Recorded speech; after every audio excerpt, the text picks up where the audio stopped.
Hola, soy Rafael Campaña, fundador y director de la Academia Europea de Emprendeduría Educativa.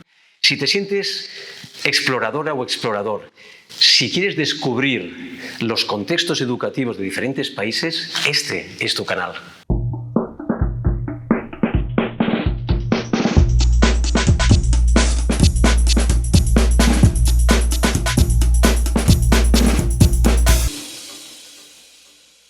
Bienvenidos y bienvenidas a este canal El Mundo y la Educación. Muchísimas gracias por sintonizarnos.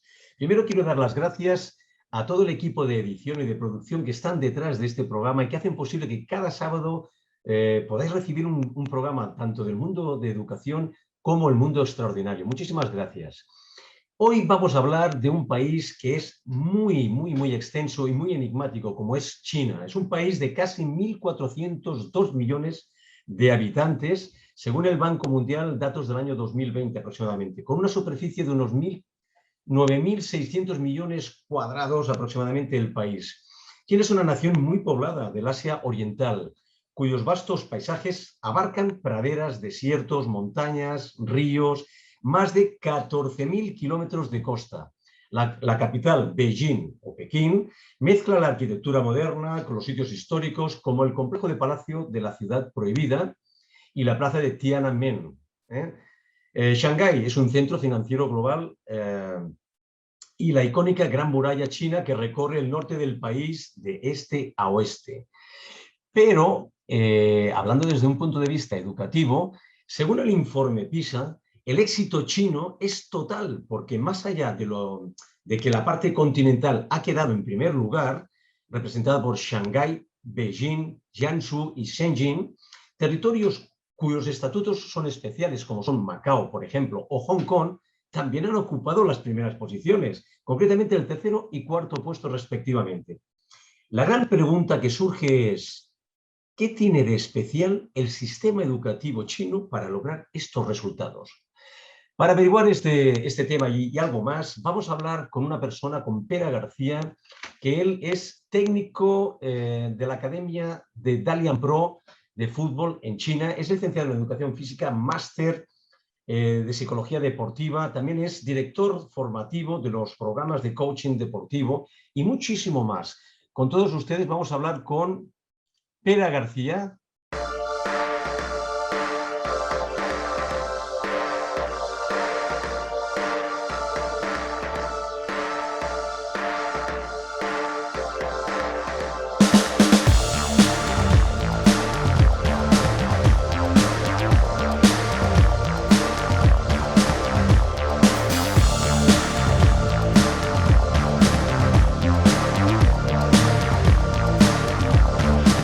Gracias, Pere, por estar aquí en este programa y dedicarnos un poco de tiempo a explicarnos un poco el sistema educativo de este país tan singular.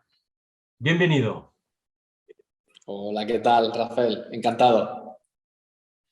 La primera pregunta que te lanzaría ya de entrada es si pudieras estructurar un poco, explicarnos un poco cómo funciona este sistema educativo que es un poco como oculto, ¿no? para el resto de la población, sobre todo en esta zona más occidental del planeta, ¿no? A ver, a nivel de años es muy parecido al sistema europeo. Es decir, aquí los niños empiezan a los 3 años en el kindergarten y hacen 3 años. Luego de 6 a 12 años están en escuela primaria. Luego pasan a middle school, que son 3 años más, y 2 años más en high school, que son los previos a la universidad. Con lo cual, año arriba, año abajo, es muy parecido al sistema educativo europeo. Evidentemente, la gran diferencia pues, no está en el qué, sino en el cómo ellos pues, enseñan, educan y cómo tienen organizado todo el sistema educativo, que evidentemente está muy linkado pues, a la sociedad china. Y este sistema, por ejemplo, tanto en primaria como en secundaria, vamos a llamarlo en secundaria para que nos entendamos, ¿qué materias son las que, o qué asignaturas son las que priorizan respecto a otras? Es decir, tengo entendido que, por ejemplo, materias de tipo científico, matemáticas, tienen una prioridad respecto a otras. ¿Es así? ¿Es cierto? Sí, ellos priorizan muchísimo la formación tanto en lengua como en matemáticas. Y luego, pues a partir de ahí, en función del grado y el centro, pues pueden aparecer materias derivadas, pero lengua y matemáticas son el eje vertebral de su formación y le dedican muchas horas, porque además las escuelas, pues evidentemente, no solo educan, sino que además, que es algo que forma parte del sistema propio chino, compiten entre ellas, ya que el examen final que hacen a final de año es el que delimita la marca de los alumnos y también el ranking de la escuela, y eso está directamente linkado a las subvenciones que los colegios pueden recibir en años venideros y al nombre o al prestigio del centro. Con lo cual, no solo en cantidad, sino en calidad, la educación aquí en China es de alto nivel precisamente por ese sistema competitivo que se genera. Entiendo que el sistema es un poco encorsetado, es un poco café para todos. Es un sistema público, pero quiero pensar que es para todo China. ¿Qué diferencias hay entre centros, básicamente, si existe este sistema tan encorsetado? A ver, la gran mayoría de los centros son públicos, pero sí que es cierto que poco a poco están empezando a proliferar centros, pues, privados, en los que no se alejan mucho del sistema educativo central, por llamarlo de alguna manera, pero sí que ofrecen alternativas no tan encorsetadas como las del sistema central. Al final es como todo, tienes que estar aquí para ponerte en situación y para ver el porqué de las cosas. China son 1.400 millones de habitantes. Se pusieron a estudiar esta semana 150 niños, 150 millones de niños. Son cifras esta semana, entre primaria y secundaria, con lo cual son cifras que a nosotros en Europa se nos escapan. El ratio clase en un colegio público normal, pues puede ser un profesor, 50 alumnos. Y estamos hablando de que un colegio de primaria al uso en China normal puede tener entre 3.000 y 5.000 alumnos. Entonces, claro, estos números hacen que a nosotros, pues, evidentemente nos cueste porque precisamente en la educación en Occidente, pues intenta ser lo más individualizada posible, el ratio cuanto más pequeño mejor. Aquí la teoría está muy bien, pero la realidad es otra, y es que hay muchísima gente. Con lo cual, si hay 1 o 2 profesores cada 50 alumnos, pues como puedes imaginar, y lo has definido muy bien, es café para todos. No hay mucha atención a la diversidad porque eso es prácticamente imposible o muy, muy difícil. Esto tal vez tiene que ver un poco con esta mentalidad colectiva que tiene, ¿no?, China respecto, por ejemplo, al mundo occidental. Es posible que sea... Porque el tipo de alumnado... existen tantos actitudes disruptivas como se dan aquí en Occidente en muchos casos, o es un tipo de alumnado un poco más disciplinado. Mucho general, más, ¿no?, disciplinado como consecuencia de los estilos de liderazgo. Aquí, evidentemente, el liderazgo es mucho más directivo, mucho más autocrático. Y yo no lo critico. Aquí podríamos hablar largo y tendido de psicología social y de los diferentes liderazgos. Yo creo que los estilos autocráticos y directivos están denostados en Occidente desde hace tiempo porque se entienden que son malos. Yo siempre digo que no hay liderazgos buenos ni malos, sino que existe el momento. Y el momento, determinado por el contexto, es el que debe ajustar el sistema de liderazgo. Yo entiendo que con 50 alumnos y un solo profesor, todo lo que sea alejarse de estilos autocráticos, evidentemente con sus matices, y también podemos estar horas hablando, se aleja del rendimiento y del resultado. Y ellos, los profesores, los docentes, los profesionales, al final están muy supeditados al resultado de la clase. Y el resultado es el rendimiento en los exámenes. Y eso lo condiciona todo. Esas son las reglas del juego. Si tus niños no sacan buenas notas, el profesor tiene problemas. Y si una clase saca malas notas, baja la media del colegio. Si el colegio baja la media, automáticamente eso afecta a la subvención, a la ayuda y al reconocimiento público de esa escuela, porque al final las escuelas viven de ese reconocimiento público. Hay escuelas de gran prestigio, que es a la que todos quieren ir, y hay escuelas pues, de menos prestigio. Y la diferencia no es tanto el punto de partida, sino lo que han conseguido construir a lo largo de los años en base a los resultados. Comprendo, comprendo. Entiendo que hay una presión respecto al profesorado. Que por otra pregunta que quería hacerte, ¿este profesorado es un profesorado que ha hecho, vamos a llamar oposiciones, ha hecho algún tipo de exámenes para entrar en esto? ¿Es un puesto de trabajo más o menos estable para el profesorado o no?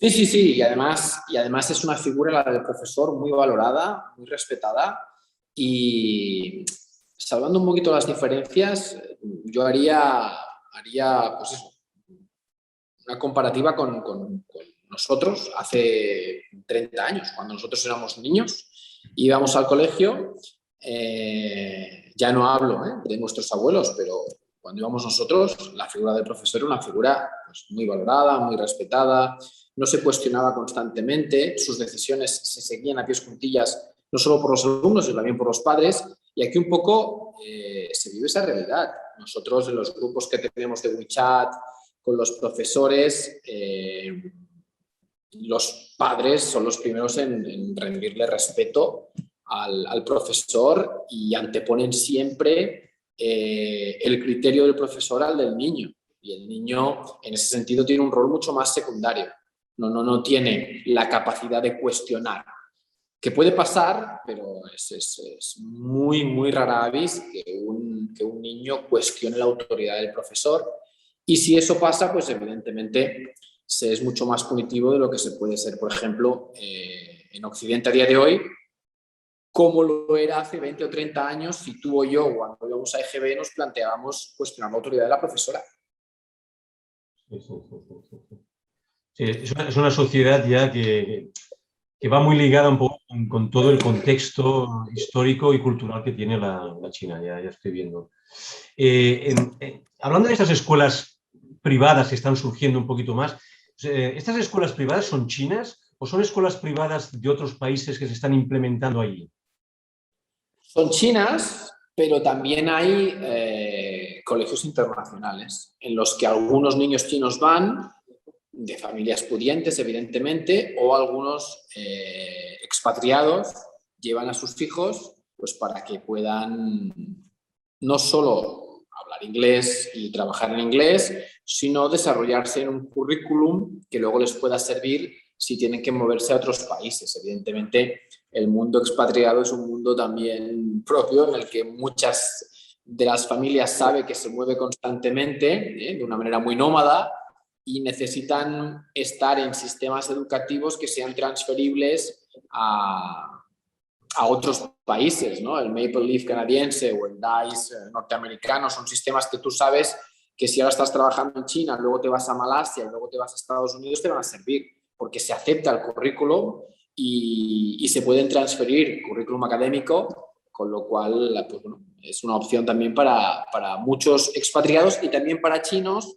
con poder adquisitivo alto que luego lo que quieren es pues, que sus hijos vayan a la universidad a Estados Unidos, a Canadá o a otros países, o Inglaterra.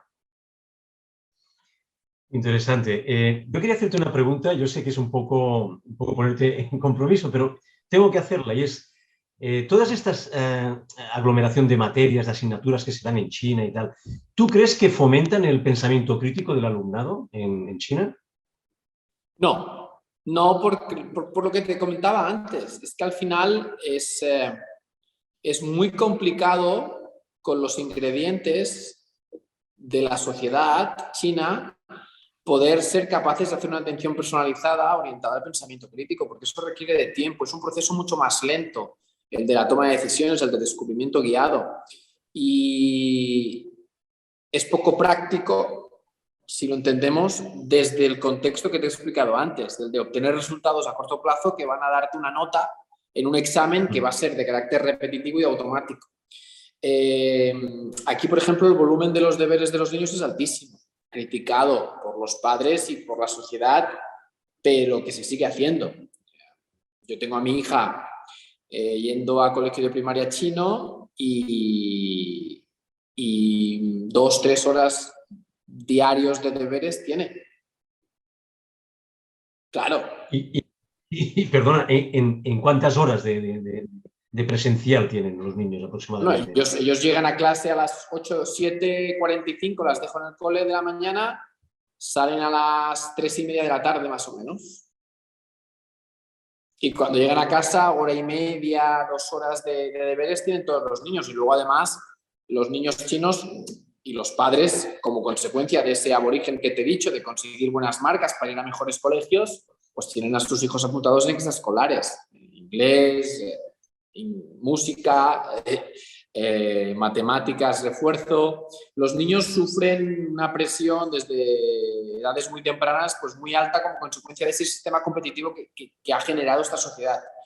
Y sí que es cierto que desde el gobierno central se están empezando a hacer cambios, pero muy lentamente, porque evidentemente en una sociedad tan grande como es China, los cambios requieren pues eso, de un proceso largo.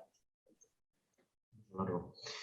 Muy bien, pero yo quería comentarte, estas asignaturas visual y plástica, música, educación física, ¿qué peso tienen en el currículum de China?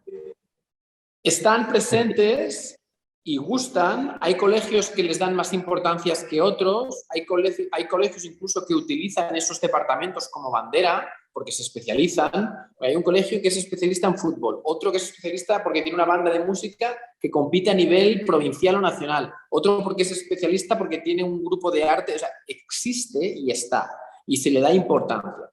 Lo que pasa es que luego al final, si lo que tú aspiras es a progresar en el currículum académico, siempre vas a acabar en las asignaturas troncales, que son las que marcan la diferencia entre una nota. Pero sí que existe eso. Lo que sí que es un cambio significativo respecto a Occidente es la manera en la que se imparten. Es decir, lo que nos toca a nosotros, que es educación física, pues una vez más tú ves que los profesionales de educación física de este país se comportan como a lo mejor se comportaban los nuestros hace 40 o 50 años. Es decir, mucho mando directo, mucho estilo autocrático, repetición de tareas, automatización, gimnasia sueca, pero chino, con lo cual es algo que nos choca, pero hay que entenderlo en su contexto. Aquí, si tú tienes que meter a la hora del recreo a 3.000 niños en un campo de fútbol 8 de fútbol, pues o los colocas por cuadraditos y haces una actividad del tipo gimnasia sueca, o no te caben, no pueden hacer nada. Entonces mejor eso que tenerlos a todos allí al mogollón. Es que es complicado, es muy complicado. Hasta que no lo ves, no te das cuenta de que verdaderamente es muy difícil manejar tanto volumen de alumnado. ¿Y cuántas horas aproximadamente de educación física o de música o de visual y plástica más o menos a la semana hacen en el currículum, en primaria? Cada día tienen un par de horas de una de esas actividades, con lo cual al final yo creo que el volumen semanal está entre 6 y 8 horas. Juntando música, educación física, plástica. O sea, serían unas 2 o 3 horas por cada materia, más o menos. Más o menos están por ahí. 2 o 3 horas, depende, vuelvo a repetirte, depende del colegio, porque sí que hay colegio que le da más importancia a una cosa y hay colegio que le da más importancia a otra. Y no es que se especialicen, pero que en función del colegio que vas, pues bueno, hay más talleres o más actividades orientadas a esa rama.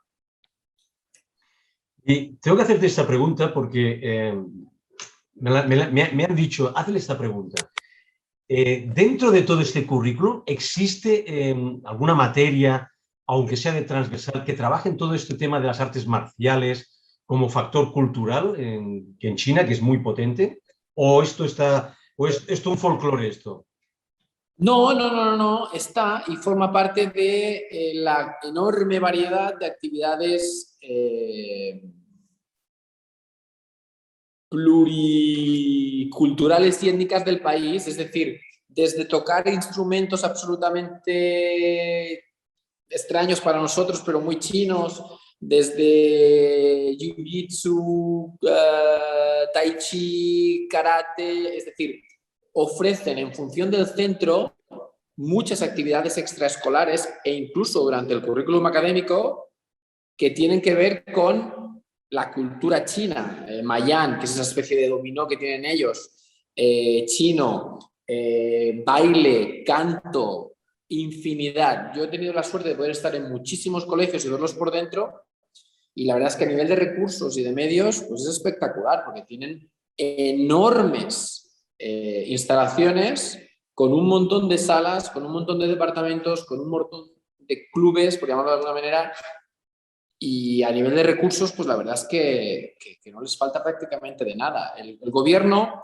le da una importancia absolutamente capital a la educación. Invierte muchísimo en educación y cree mucho en la importancia de la educación en la sociedad. Y eso se nota cuando tú vas a un colegio y ves los recursos de los que dispone el colegio, pues te das cuenta de que hay un sistema público detrás que garantiza que la educación sea de alto nivel. Muy bien. Y dentro de este currículum se trabajan, no sé si de manera directa o indirecta, todos estos, vamos a llamar, filósofos locales, Lao Tse, se trabajan, se ponen sobre el tapete, porque aquí en Occidente hubo un momento que hablábamos mucho de los clásicos griegos. No sé si en China ocurre algo parecido o no. Sí, Lao Tse, Confucio, el taoísmo se trabaja bastante más de cara a middle school y high school, no tanto en el currículum académico de primaria, pero sí, evidentemente, bueno, están presentes porque forman parte de su folclore, de su historia, y son pilares de conocimiento claves en el desarrollo del país, con lo cual aparecen y se comentan y están presentes, evidentemente. Pere, yo te quería hacer una pregunta, con tu perspectiva un poco más occidental, ya sé que llevas muchos años, pero tú dirías, es una opinión subjetiva, pero tú dirías que el alumnado en general, hablo en general, lo poquito que has podido ver, y ahora en tu faceta de dirección de escuela de fútbol, ¿es feliz? ¿Está contento? ¿Es un alumnado que tiene unas perspectivas de futuro engrescadoras o no? Sí, lo que pasa es que al final tienes que empaparte de una cultura para poder tener cierto criterio y opinar sobre ella, y es algo que muchas veces desde Occidente, pues claro, lo vemos todos desde la distancia y nos llegan pinceladas a través de las redes sociales o de las noticias y nos creamos una imagen que a lo mejor pues no se ajusta a la realidad. Los niños son felices, claro que son felices, los niños son niños en todas partes y el comportamiento del niño espontáneo existe, está, los niños son divertidos. ¿Qué pasa? Que evidentemente la sociedad, que es más autocrática, más jerárquica, pues condiciona un poquito más según qué conductas, pero el niño como tal siempre es espontáneo, divertido, y si tiene el entorno adecuado, de esta manera se proyecta. De eso no hay ninguna duda. Lo que sí que es cierto es que lo expresan a su manera y su conducta y su comportamiento está muy arraigado a su cultura. Eso es como decir, los suecos son unos aburridos. Si lo miras desde la perspectiva de un español o de un griego o de un portugués, pues son unos muermos. Pero claro, Japón pasa lo mismo. Tú tienes una imagen de los japoneses y cuando pasas tiempo con ellos, pues te das cuenta de que, oh, pues que a lo mejor no es sobre todo lo que reluce, ¿no? Claro que los estereotipos están muy bien porque nos dan cierto conocimiento, pero al final los estereotipos son muy generalistas. Los niños chinos son felices y los niños chinos disfrutan, como cualquier niño de Occidente, de actividades deportivas, de actividades lúdicas. Y son unos niños fantásticos.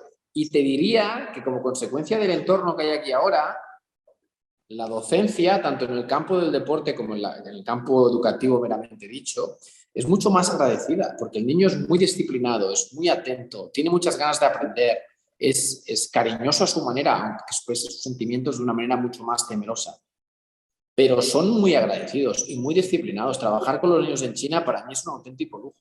Un lujo, porque yo vengo de trabajar también en España como profesor y como docente y o sea, es decir, que todo tiene cosas buenas y cosas malas. Claro, que está muy bien hablar ahora ya conversación de café, ¿no? Está muy bien hablar del libre pensamiento y de todas estas escuelas, pero ponte con 50 personajillos dando saltos por las mesas y no les digas nada, claro. Hay que mirarlo todo con perspectiva. Yo creo que Occidente tiene cosas muy buenas de las que tenemos que aprender y seguiremos aprendiendo desde Oriente, pero también creo que Oriente tiene cosas muy buenas que Occidente debería aprender también y buscar siempre ese equilibrio constante, ese yin y ese yang, que es el que nos da la satisfacción, la felicidad. Y Pere, en este contexto, las familias que tienen algún poder o alguna vinculación más allá de la puerta de entrada de la escuela. Ya sabes que aquí las AMPAs, las asociaciones de padres y madres, tienen bastante que decir, ¿no? ¿Ahí existe algún tipo de asociación, de agrupaciones, o la familia es un satélite un poco externo a la institución? Los padres, pues como en todas partes, tienen un rol más o menos colaborativo en función de la idiosincrasia de cada familia y de las ganas que tengan de colaborar. Siempre son bienvenidos. Hay muchos padres que colaboran en actividades. Yo, por ejemplo, cada escuela es un mundo. Te pongo una anécdota. Nosotros estábamos en Wuhan y un día al mes los padres teníamos que ir con los niños a limpiar la clase. Limpiar el suelo, limpiar con agua y jabón, todo. En Dalian los padres no van, pero lo hacen los niños. Un día a la semana se quedan y tienen que limpiar toda la clase por rotación. O sea que sí que los padres participan del día a día. Hay informaciones constantes, reuniones, pero asociaciones como tal no existen. Es más una participación constante y recíproca por parte del profesor y los padres de participar en el día a día con actividades que puedan afectar al desarrollo del niño, pero no hay asociaciones como tal que velen por los intereses del niño, porque de eso ya se encarga la escuela, y si hay cualquier cosa, hay comunicación directa profesor-padre. Muy bien, muy bien. Mira, hace poco, Pera, ha salido una noticia que el gobierno chino pues, ha puesto una barrera, un freno a todos estos temas de los videojuegos para los adolescentes y para los niños, ¿no? Entonces, yo quería hacerte una pregunta en base a esto y es, ¿cómo se lleva todo este tema de las TICs dentro del mundo educativo? ¿Se utilizan de una manera desmesurada? ¿Se controla mucho esto? Ordenadores, tablets, pantallas digitales, no sé. ¿Cómo funciona esto, las TICs? A ver, en el colegio están muy controladas porque están prohibidas. Que tú no puedes entrar con móviles, ni con teléfonos, ni con relojes. No, es decir, eso está prohibido. Lo que sí que es cierto es que existe una preocupación social como consecuencia del aumento desmesurado de las horas que pasan los niños delante de las pantallas, sean las que sean, televisión, teléfono, iPad. Y eso hace que el gobierno pues haya tomado medidas. Y bueno, al final estamos en lo que te he comentado antes, con más o menos acierto, puede estar más o menos de acuerdo, pero el gobierno tiene la potestad y la capacidad de tomar medidas que entienden afectan positivamente al desarrollo de sus ciudadanos y de sus niños. Les preocupa precisamente la tendencia que hay, no solo en el Oriente, sino a nivel global, mundial, de abusar de las tecnologías y dejar de socializarse y de estar en contacto con el resto de compañeros en clase, fuera de clase, o con las familias o con las personas que les rodean. Entiendo entonces que el móvil en los adolescentes, por ejemplo, no está tan extendido como aquí en Occidente. Sí, por El uso supuesto. O sea, es que a nivel de tecnología, los que van detrás son Occidente. Es decir, a nivel de tecnología, aquí, o sea, yo desde hace 5 o 6 años, yo no llevo cartera. Es decir, yo hace 5 o 6 años que vivo con el móvil. Es decir, mi móvil me hace todo. Todo. Pago, transfiero, recibo, móvil, pido taxis, compro, me lo traen a casa, ropa, o sea, pero lo hago yo, que soy torpe porque ya soy viejuno, imagínate los jóvenes. O sea, a nivel de tecnología, ellos están muy por delante de Occidente, en todo. Lo que pasa es que tienen la capacidad de poder ser restrictivos en el uso y que se cumpla. Es decir, la diferencia entre un colegio de un middle school o un high school en España o en China es que un profesor, tú me lo puedes confirmar, le dice a un niño de 14 o 15 años, dame el móvil, y se puede meter en un lío. Aquí en China, el profesor dice, dame el móvil, y le da el móvil, y no ha pasado nada. Y el profesor dice, mañana no podéis traer móviles, y nadie trae móviles. Pero es que nadie cuestiona, nadie protesta. O sea, asumen que es así porque lo dice el profesor o porque lo dice el centro educativo o porque lo dice el gobierno. Y en eso, al no cuestionarse, pues lo que te hablaba antes de los niveles de eficacia y de eficiencia, pues se progresa más rápido. Sí. Es sorprendente y magnífico lo que me estás comentando. Yo quería hacerte una pregunta respecto a tu actual labor, ¿no? De dirección de una escuela, que no deja de ser una escuela, en este caso de fútbol. Quiero pensar que tú vas con una mentalidad occidental a nivel de organización de esa escuela.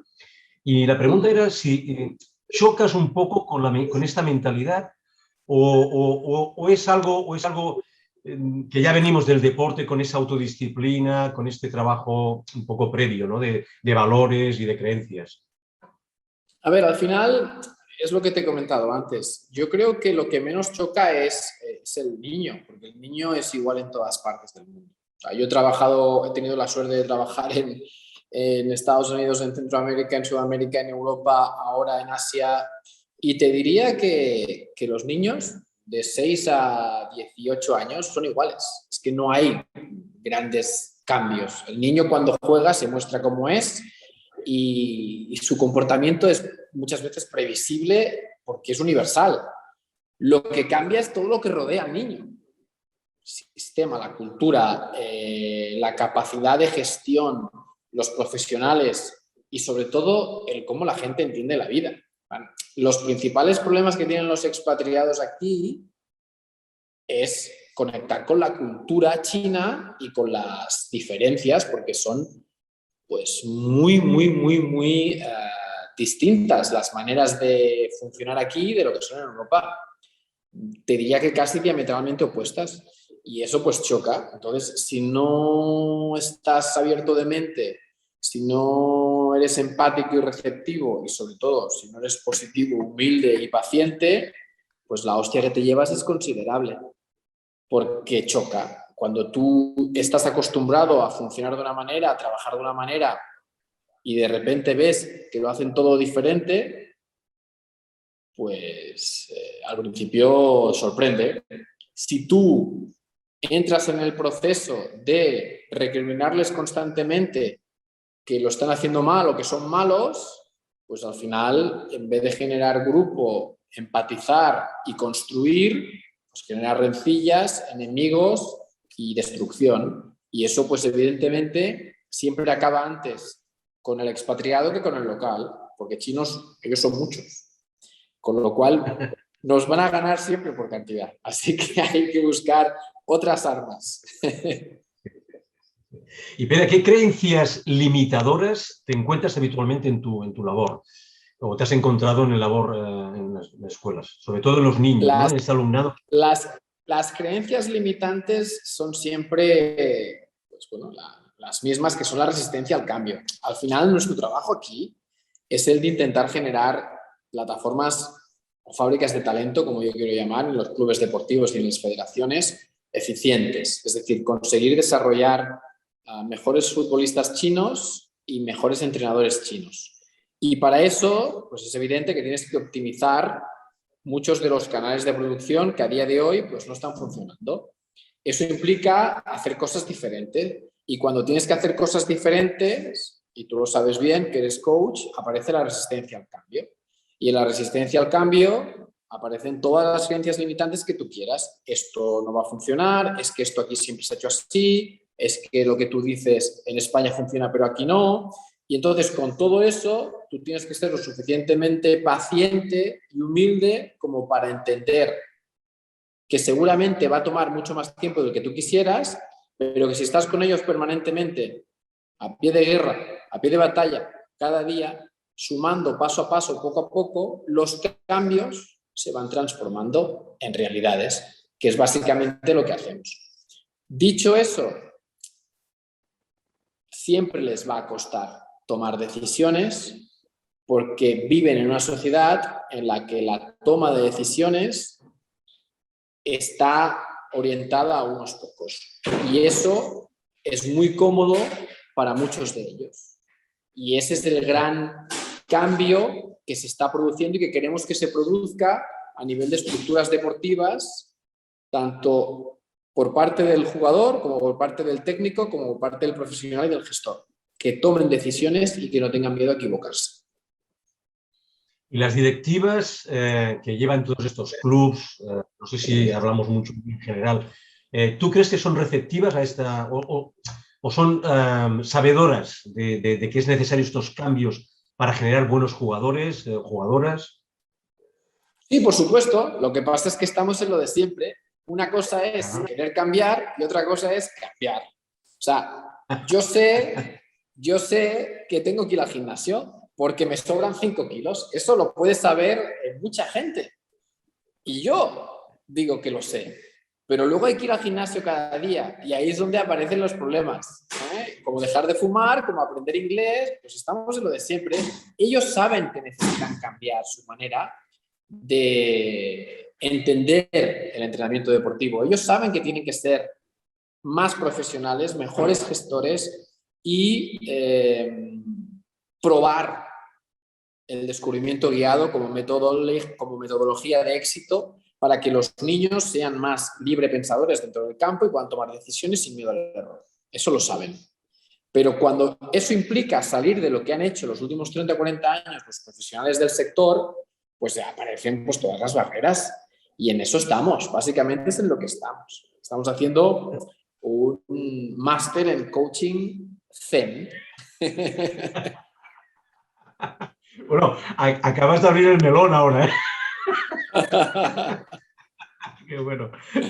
Sí, sí. Y yo quería preguntarte, Pera, ya entrando un poco más arriba y cambiando un poquito el tema, para entrar en la universidad, ¿es vía rápida o hay algún tipo de exámenes, algún tipo de barreras que filtren un poco el alumnado?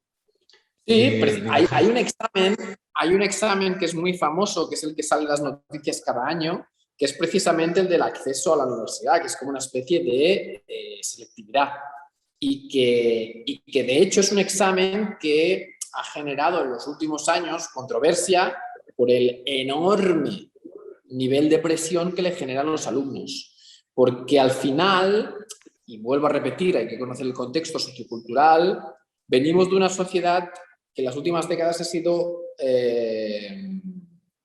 monoparental, es decir, monoparental, de una política de un único niño. Es decir, las últimas décadas en China, por ley, solo podías tener un niño. Entonces ese niño se ha criado con 6 adultos alrededor, con 2 padres, con 2 abuelos y 2 abuelos por parte. Eso hace que ese niño no solo haya estado sobreprotegido en todo su proceso madurativo, sino que se ha convertido en la cara de la familia, la imagen de la familia, el honor de la familia. Y eso condiciona toda su educación, para lo bueno y para lo malo. Entonces, muchos niños en China, muchos adolescentes, se han convertido en la esperanza de la familia. Y el fracasar en ese proceso de conseguir acceso universitario, de conseguir entrar en esa high school o en esa universidad o ese trabajo, pues es una presión que ha generado enormes problemas en la sociedad y que ahora poco a poco se está intentando cambiar y retomar, pero que existe y existe como consecuencia pues, de ser el único hijo. De hecho, durante muchos años, pocos niños en China han hecho deporte porque los padres no querían que hiciesen deporte porque no lo entendían como un modus vivendi.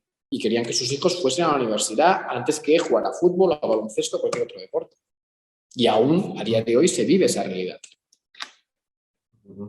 Entiendo entonces que el nivel universitario es alto, es altísimo, en las carreras, en los grados. Es alto, pero menos exigente que el high school y que el middle school. Todos los universitarios coinciden en que cuando tú entras en la universidad, el nivel de exigencia disminuye. Que nada es comparable al proceso de middle school y high school en cuanto a exigencia y carga lectiva.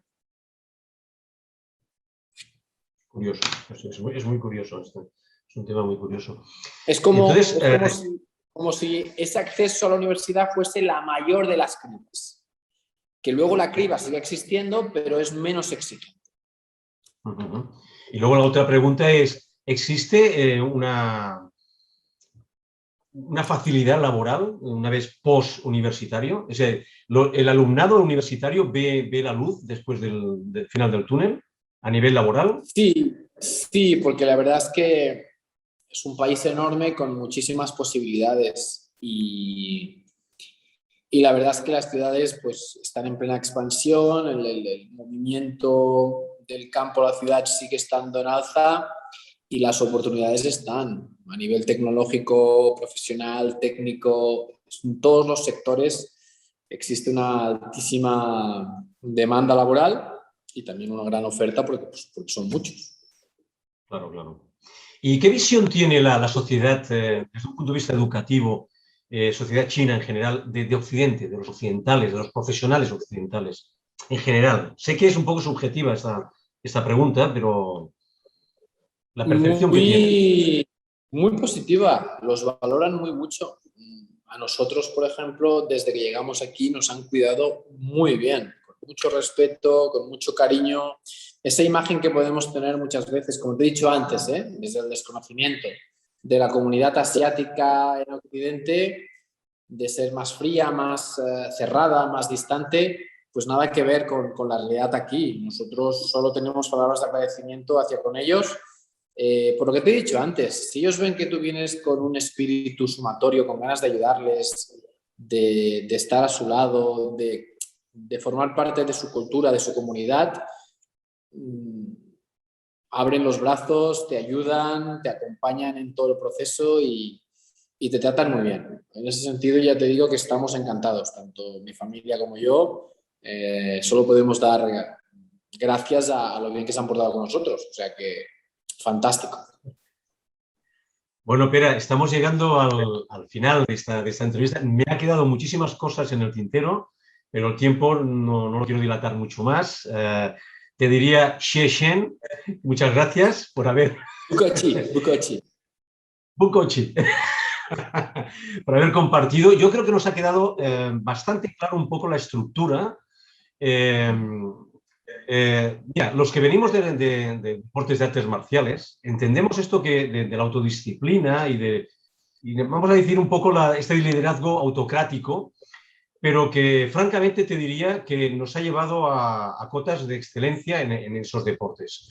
Entonces es un poco ese contraste que quizá habría que examinar un poco, que se ha perdido en estas zonas de aquí. Muchísimas gracias, espero que nuestros telespectadores puedan sacar sus conclusiones al respecto y, insisto, si quieres decir la última cosa en esta entrevista, te lo agradecería mucho. No, simplemente darte las gracias por la llamada, por podernos reencontrar después de tanto tiempo y que te veo fantástico. Nada como tener buenos amigos. Muchas gracias, Pere, y muchísima suerte en tus objetivos y en tu emprendimiento. Gracias, hasta otra. Muchas gracias. Hasta otra.